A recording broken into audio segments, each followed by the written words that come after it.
In Ukraine, I did try with my second husband to have IVF. I was 28 and unfortunately lost. I had no miscarriages. I mean, first and foremost, it was something new to learn that Natalie's already tried to have IVF in the past. And this happened when she was 28. That's actually quite crazy because, you know, I don't think that's something, you know, most women would want to be going through at 28. But then also at the same time to go through the miscarriages, that is quite, you know, sad to hear. But it is interesting that this is now new information. Because I just feel like it just changes things a little bit when it comes to seeing Natalie the way she is, you see what I'm saying? Because now I do wonder if she's actually ever desired to actually want to have kids with Josh or even Mike, you know? I feel like right now this whole kid thing is something that she's living because her mum wants it. I don't really think it's something that she actually necessarily cares for that much, because most of the time she's more projecting the fact that she just wants a man.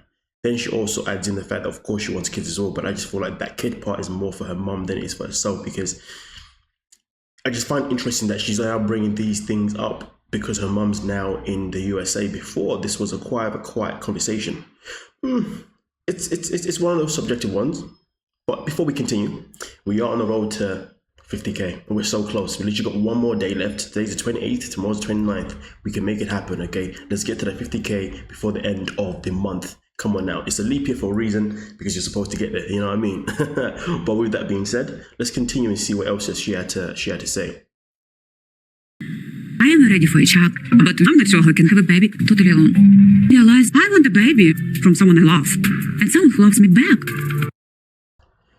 Alright, first and foremost, we need to process this. How come she was even in a position where she wanted to consider going for an IVF again, or going for something again that helps, you know, give her a child? Because these things aren't cheap. Natalie's already expressed throughout the season that she hasn't exactly got the most of the money, right? That's the reason why she needed Josh to come in and obviously help her with some type of financial backing, whether that's being a guarantor or whatever it could be.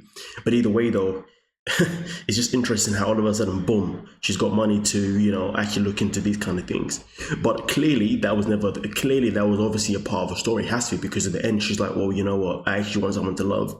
But let's go back to that. I generally feel like she obviously wants a partner, but I just don't know why she wants a partner. I don't know if she wants a partner because she just wants someone to love her, she can love him back, or if she wants a partner because she just wants someone just to look after her and therefore she can benefit the benefits from that person. Because so far, when it came to Mike, she benefited from him taking her to the States. Once she got to the States, what happened? She left him. Then with Josh, what did she want? She wanted him to help her get into Hollywood and to get into modeling.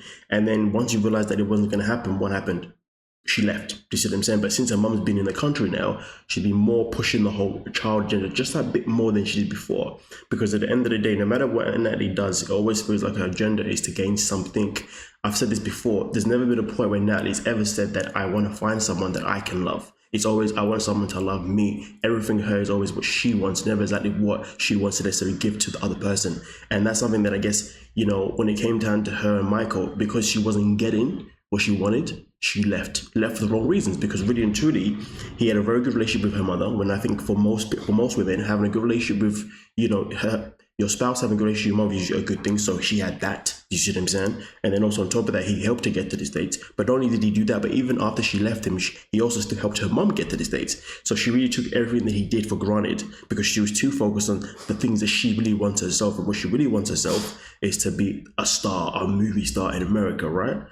And then obviously we go back to Josh. Josh was the person who actually tried to get her those opportunities. Well, at least that's what we were shown. But clearly, because think about it, the mum said that normally if we was in Ukraine, if you meet a guy, you move in within a month and you're married within a few months or something like that. That was at the time, like, everything happens within months. She was with Josh for over a year, right? Now, fair enough, obviously she's in the States and the same rules don't necessarily apply, but she expressed to Josh multiple times that, you know, she wanted to meet his family, meet the kids, but he kept delaying it. So it's interesting how she was so patient with Josh, but it wasn't as patient with Mike. If you look at it in the sense of the only reason why she was so patient with Josh is because Josh was able to give her opportunities in acting and modeling. But once you realized that wasn't going anywhere, it was south. But either way though, that's just the way I look at it. But again, I just feel like when it comes to children, this is something that her mum desires more than she desires. Because let's be real, for someone who is as selfish as Natalie is, I really don't feel like she's somebody that actually cares to have a child, because she's so self-centered, which isn't a bad thing. I just think it's a bad thing that I feel as if she wants to get more because of her mum rather than for herself. But again, I could be wrong. Everything's subjective. Either way, let me know what you're thinking down below and we can talk about it. And yeah, we're on the road to 50K. Come on now. Peace.